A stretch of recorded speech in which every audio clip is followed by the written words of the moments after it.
Hey psychos, our software had a few glitches during this episode, resulting in a few minor sound issues. It's not major, and we did our best to smooth it out, but thought we'd point it out up front. Thank you, and please enjoy the show. This podcast is intended for entertainment and informational purposes only, and is not a substitute for professional advice, diagnosis, or treatment. The opinions expressed on this podcast are those of the business psychos and does not reflect the viewpoints of their current or former employers or clients. Thank you. It's the business psychos, and today we're gonna talk it out. The podcast about what execs shouldn't talk about. Connecting executives and those who aspire. We're here to have a conversation, yeah, we're gonna light the fire. It's the business psychos. The business psychos. Welcome to Business Psychos, where we discuss how to navigate the complexity of corporate culture and modern life without becoming a psycho. I'm Mary. And I'm Katie. And we are the Business Psychos. I'm wearing my glasses today for the podcast. These are my smart girl glasses. I thought they were appropriate for today's topic. Now I feel like I have to go get a pair of glasses. We're talking about overachievement. This topic hits home for me, Katie. I am a recovering perfectionist and overachiever. Yeah, say a little bit more about that. Well, I'm in recovery. I'm taking it day by day, but doing better. This is going to be a big one. I know this is a loaded topic for many people, including myself. I have a lot to say on the topic and even wrote about it in my book. The preparation for this episode had me reflecting back more so than any of our episodes so far. It was incredibly emotionally evocative to think back about my experiences and my behaviors on this particular topic. But I'm really grateful to be in this with you, and I'm grateful that you're comfortable sharing about your experiences. Thank you. Same. And I think we've talked about this before, Katie, but we've been friends for 15 years and we met at a meditation retreat. And I thought, this could be wrong, you'll correct me, but I thought we were there at the height of our overachieving phase, if maybe we were there for that purpose. Yeah. For me, and this goes back to this being particularly evocative and thinking back to that period. I think I was just ramping up. I was struggling with whether I was a fraud, if like, my success was an accident. I was struggling with the fact that I was not only a woman, but I was the only person that had an undergraduate degree from a state school, that all the other executives on my leadership team were from the top business school. And there was a lot emphasis on the fact that it was so strange that I was so smart and I'd had such a bad education. A lot of their identity was tied up in the things that they were holding against me. I was still really trying to figure out what was happening. I was trying to figure out, come to terms with this fact that I had just had this great opportunity, had this big breakthrough, completely changed my fate, so to speak, in life. But I couldn't really understand the level of my unhappiness at the time, and I couldn't really unpack why it felt so terrible. I remember there was a magazine article in Inc., just kind of a tech rag. It was a really short blurb that said the reason people drive themselves so hard is they're trying to outrun criticism and they're trying to outrun the embarrassment of failure. It was just a quick little blurb, and I remember being really taken aback by that. And so when we met, I was trying to come to terms with how this new leadership professional career could work for me, because I didn't feel it was working. You were at a really similar point too of inflection. I am sure I did not yet have an inkling of awareness that you did. I'll say that. I was at the retreat for personal reasons, and I was still super hyper identified with work. I was a number of years at an amazing top tier global consulting firm, which was a shift from the place I had come before. So suddenly I'm surrounded by super smart type A people, throwing myself into work, and it was working out really, really well for me. I think we both have personal experience overachieving. I think we've both spent a lot of time thinking about why we do it and the toll it takes, not just on us, but the people around us. And worth noting that attitudes around this are shifting. So when we come back, we're going to dive right into overachieving next on the Business Psychos.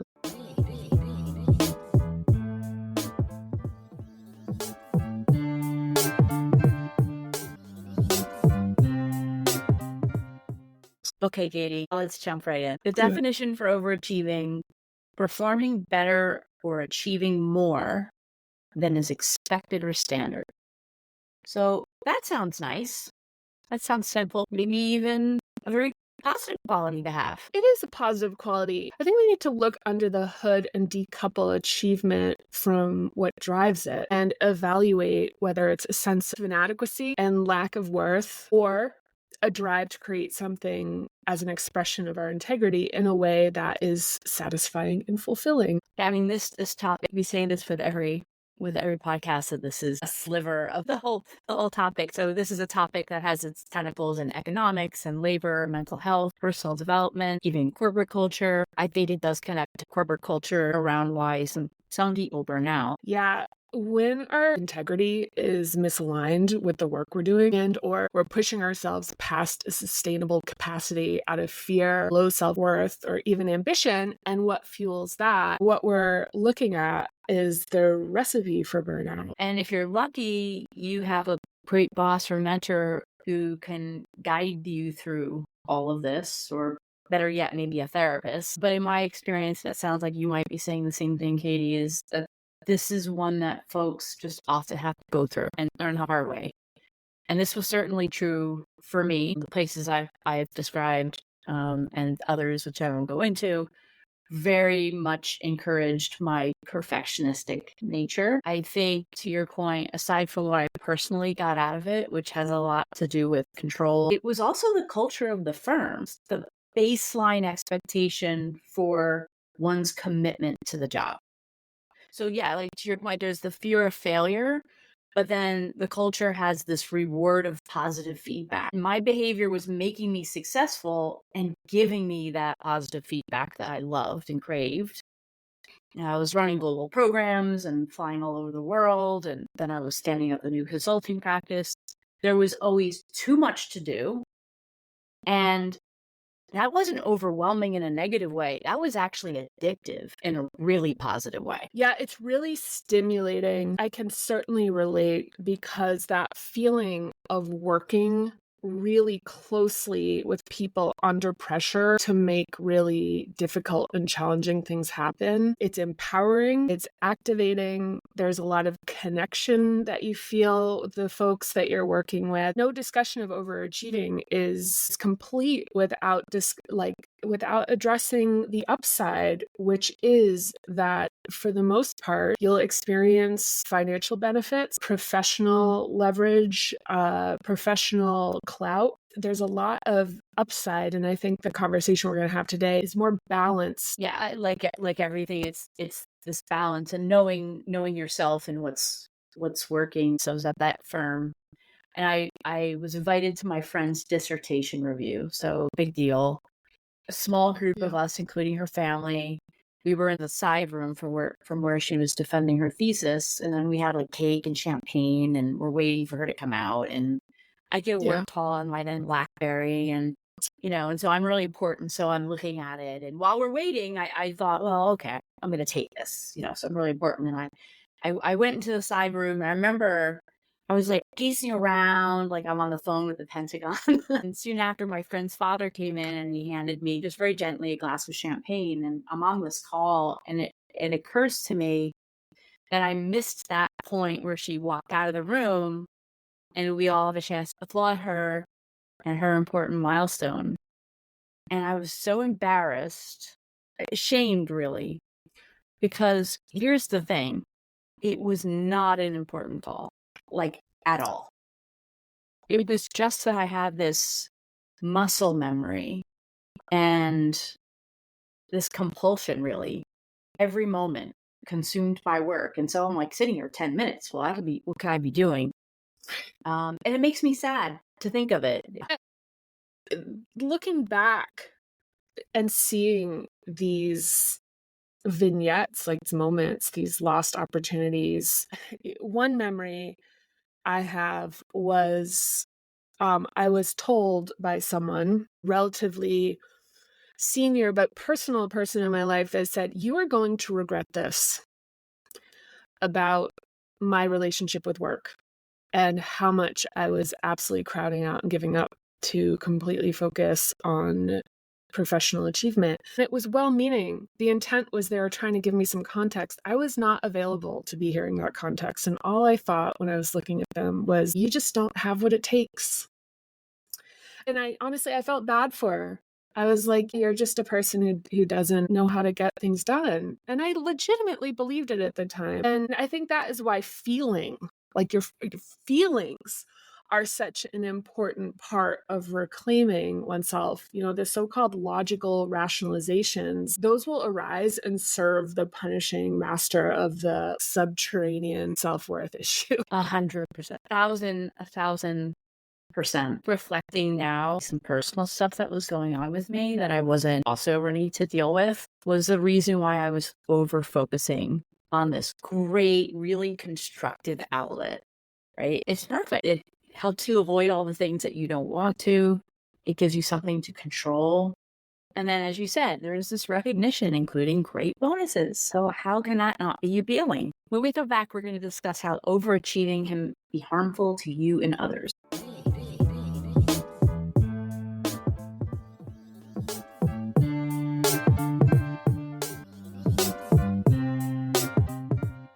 We are back talking about overachieving. It's something I write about in my book, The Paranormal Method. I'm going to put this up in the video and then share it on the on our socials. But here you have your overachievement cycle. And so, look, the thing with the overachievement cycle is the underlying behavior is actually risk avoidance and obedience. It's trying to fit in.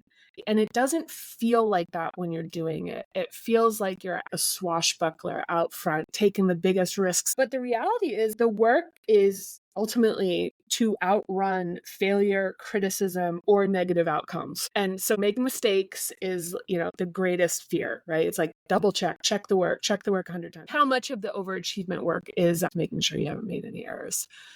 Or thinking ahead to making sure you don't make any mistakes to a point that is excessive. Inevitably, you make a mistake or there's a shortfall. It just will happen. No matter how good you are, there will be a mistake. And the mistake may happen because you've been working so hard and you're tired. Everybody reaches a point where their capacity starts to flatten out.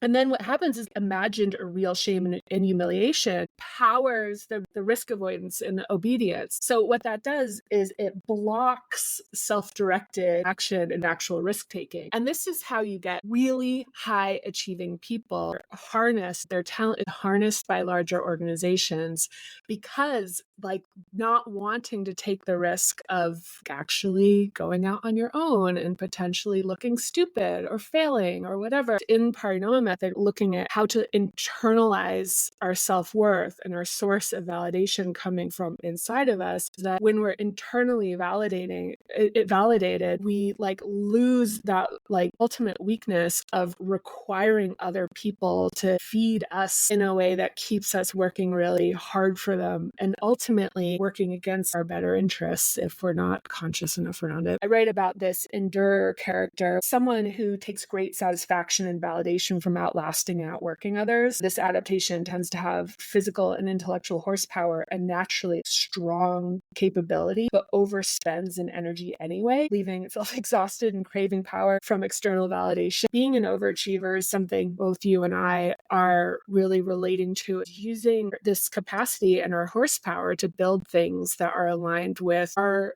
integrity and our authenticity, to do things that give us energy and the service of the things that matter to us. Everything you've described, how many successful business people are in that description. The endurer certainly resonated with me. At the same time, I could smell them out too, right? So everyone's been on that call where someone is bragging about being up late the night before. They'll go out of their way to make a point to say, oh, I'll look at this over the weekend, which is this really subtle way of telegraphing their endurer status to the rest of the pack.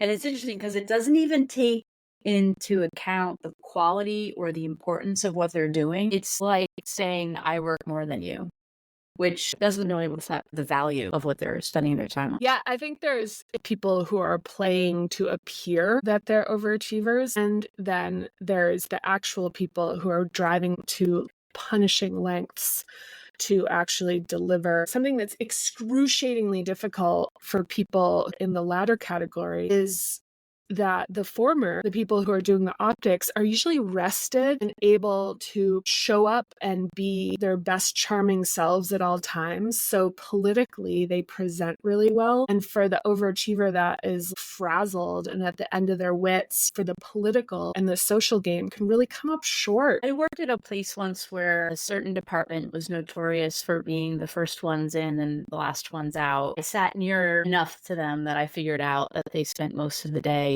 sending each other messages, looking at stuff online, completely in optics play. I do think that there's some of that out there, people overcompensating with appearing to work long hours, so people maybe don't start wondering what it is they actually do.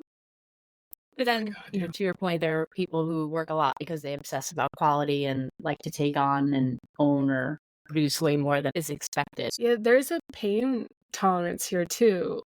Like almost an out-of-body experience working in the zone. You can achieve well beyond because you're turning off all the emergency signals the body and mind send us. I remember reading an article in Harvard Business Review that pointed to the fact that it's not willpower that helps you be high achieving. Actually, the fact is the willpower is unnecessary because you can't feel the desire anymore. All you can feel is the drive. And I remember being at points where I couldn't really access what it would feel like to be happy or to feel joy. And I remember looking through social media feeds and seeing people having personal lives and being happy and going on vacations and feeling resentment. There was envy there. And then what I wound up is spending a year doing all those things, herding sheep in Scotland and surfing in Africa and riding my bike through Croatia and going to yoga school in India, Annapurna circuit in Nepal, having to like pull back the feeling of enjoying things. This out of body aspect of what overachievement does is you become so absolutely hyper fixated on the thrill of the chase that it becomes hard to be somebody that can sit down and enjoy the meal that you've hunted. We see that a lot, right? People huddled over laptops for several hours straight. You're not even taking a break. But it's a powerful dissociative state that you end up spending a lot of time in. So when we come back, we're going to talk more about overachieving.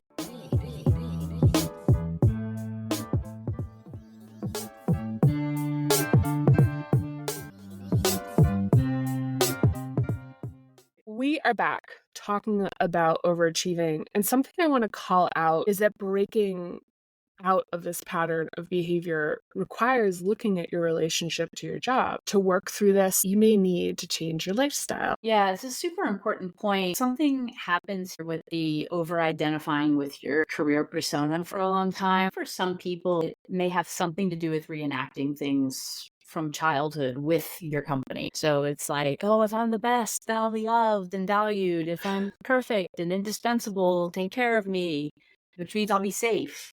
Right? So I'm going to give every ounce of my physical, emotional, and intellectual energy. So in return, I'll be successful and they'll reward me. This is where some people break their delusion with overachieving. Something happens to test that contract. You don't get their promotion, or you get reorged, or you're laid off, or whatever. You did your part and they didn't uphold their part of the agreement, which existed really only in your head.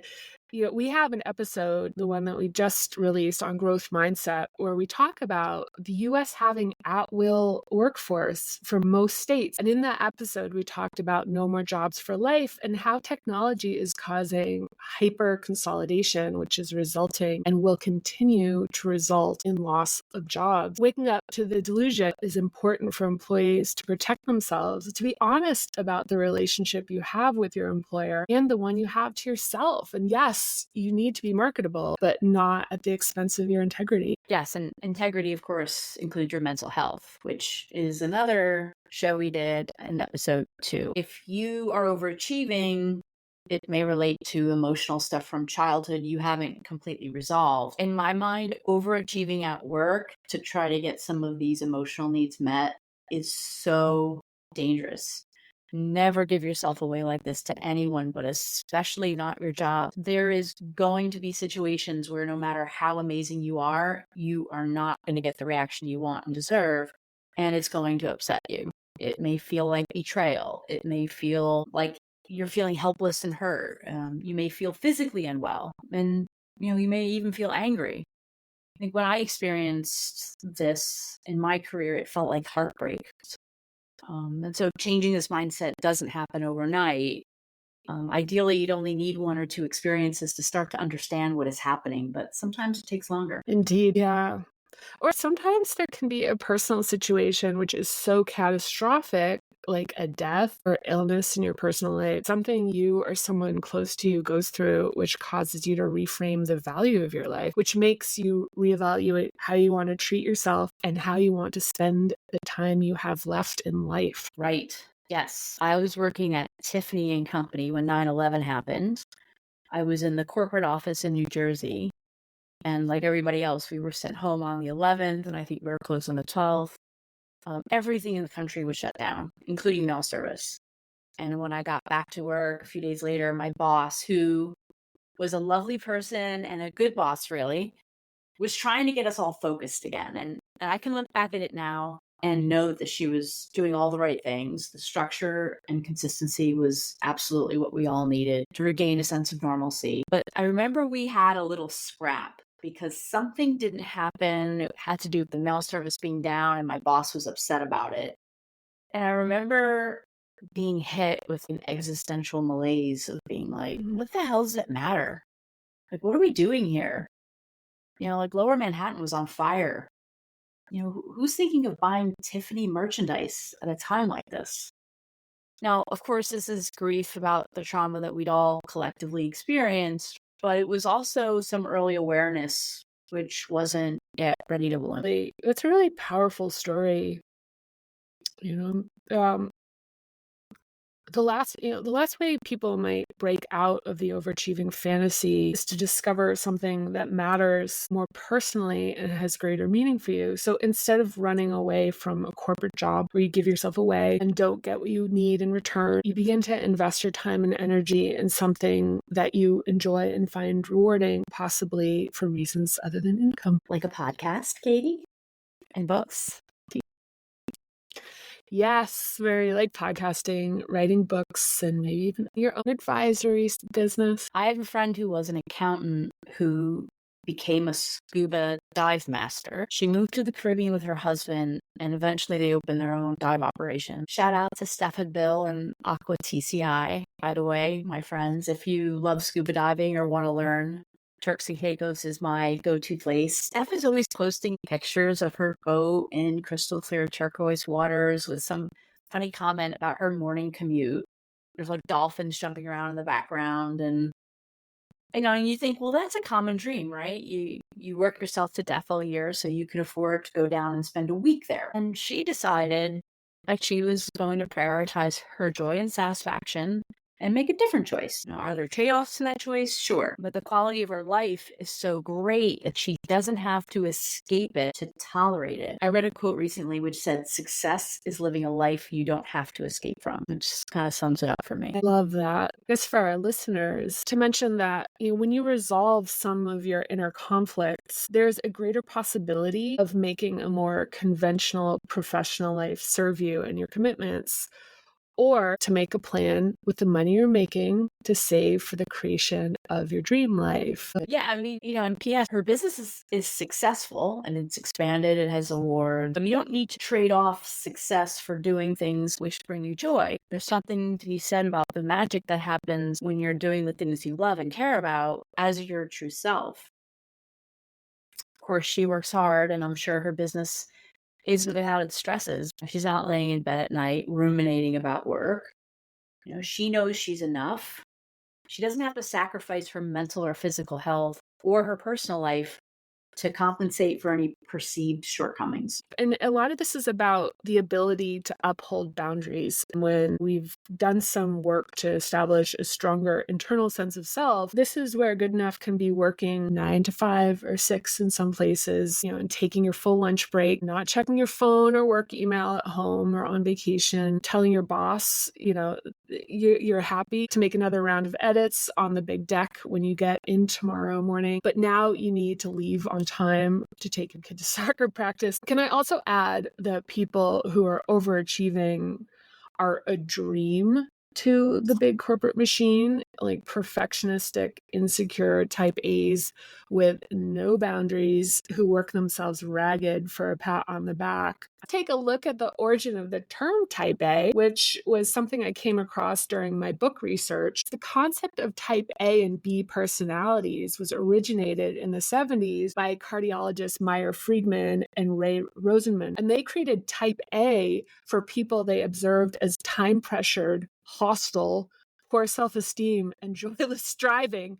And the docs found that these traits actually raise your risk of heart disease versus the more relaxed, receptive, less neurotic, and frantic personalities that were labeled type B. Throw a few of these people into culture, these type A people, where job stability is in question, and you create a dynamic where baseline expectations are raised across the board. So the benefit to the business is extraordinary. This is often mostly a disadvantage for women, the typical caretakers in the family. So let's imagine a type A overachiever, we'll call Bob, his coworker peer Sally, who has 2 young children. Let's say both are assigned work on a big board deck, and their boss asks them at the end of the day to make the round of updates before the next morning.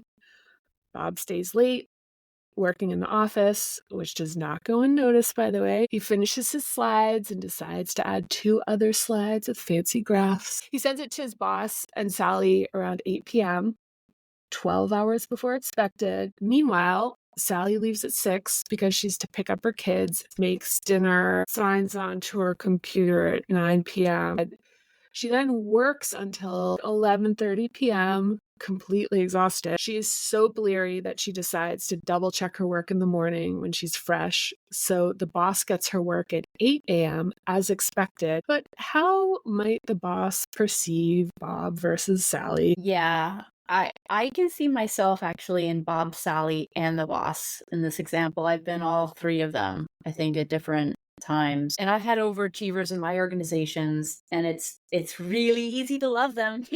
And what they do, it reminds me of the prisoner's dilemma. Can 2 rational people coordinate for mutual benefit or betray the other for individual reward? And your example, Katie, brings up another important aspect to this, and it's something we touched on in episode 2 on mental health. And it's for our managers and our audience. Be careful that you're not enabling employee behavior that might not be in their best interest. And be aware of the broader impact this may have on your entire team. In your example, there's nothing wrong with Sally. She's hardworking and loyal, but you're going to allow Bob to create a new baseline of expectations, which is going to create inequities in your team and probably drive an unhealthy culture of competition and burnout. As a leader managing high-performing people, understand for them to become better, they need to be given a break. Think about overachieving in the way we're talking about today is actually high-risk averse for so many people. Where many leaders will get it wrong is they'll see high-driving people and think that's what they want and push them harder when they're trying to stay in control and in charge of their work. Giving your folks who are these high RPM personalities, giving them a chance to make some mistakes. I've been like, look, you get a chance now. Every error that you make for the next month until somebody complains about you is on me. So if anything happens where somebody says you did something wrong or a customer complains about you, it immediately goes to me. It's a directive I gave you. So you have a complete safety net to literally make mistakes and screw up, because I would just want you to see how much you're giving up by trying to play it safe all the time and be perfect. So when we come back, we're going to wrap up our chat on overachieving.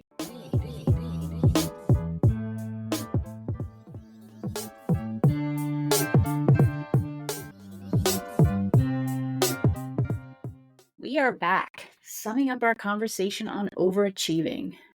I think for me, this topic starts with committing to knowing who you are and what makes you happy. I'm a big fan of Eric Fromm, who has a great book called The Art of Being.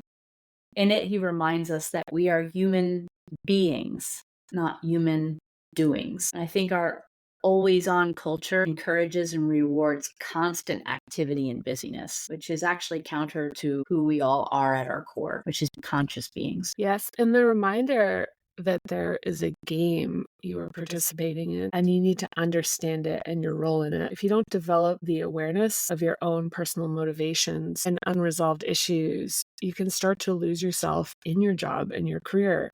You can overly identify in a way that can be harmful to you and set yourself up for real disappointment, burnout, or worse. And I tell you what, I am so grateful to my past overachieving days, because without them, I would not have had the opportunities to spend the time writing a book and traveling the world and living out all of my dreams. They created a lot of opportunity for me. My heart goes out to the folks who are struggling with where they are with this. I guess I would say, please know that you're not alone and that there's nothing wrong or bad about you. I send you all love and hope that the show is hopeful and encouraging you to take good care of yourself. Thanks for a great show, Katie. Thanks for listening. If you enjoyed the show, please like, subscribe, and share with other psychos you know. We'd also love to hear from you, so hit us up on our socials. You can find us on YouTube, Instagram, and Facebook under @BusinessPsychosPod. Bye.